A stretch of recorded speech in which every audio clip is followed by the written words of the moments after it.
Hello, today we're going over the basics of block coding, but first we need to get to the website. To get there, either go to spike.legoeducation.com or click the link in the description for the website. Once you're there, click Spike Prime. If it asks if you have all the parts, click Yes. Click on the New Project button, and then Word Blocks, and then Create. Before we get to coding, we have to tell you how to read and write your code. Block coding works by dragging together blocks of code to make programs that can make robots perform certain tasks. There will be a range of different kinds of blocks that can perform many different functions. If the blocks do not fit together, then the blocks are not meant to be together and won't work. The different shapes of each block will give you hints on whether and where they can be placed.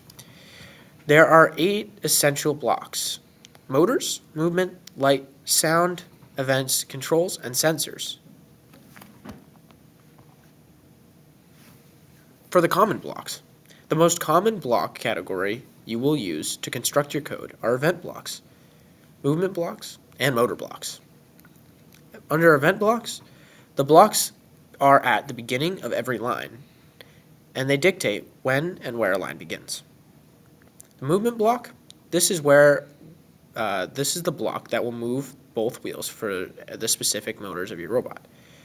This will allow your robot to go forwards and backwards.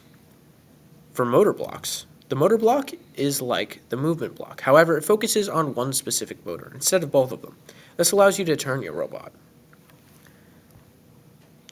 The control block, aka the if-then block, will ask if something is true, and then if it is, the code placed inside the block will run. Think of it as if something is true, then the code inside will run. Sensors and operators. These can be used to make the parameters of the if-then as follows.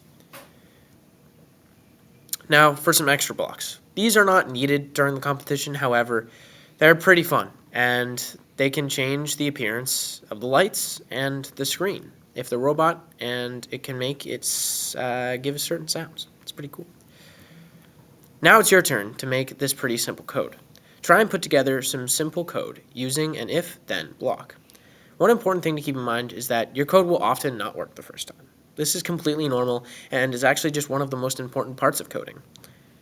Here's an example of what your code should look like. Good luck, and I'll see you next video.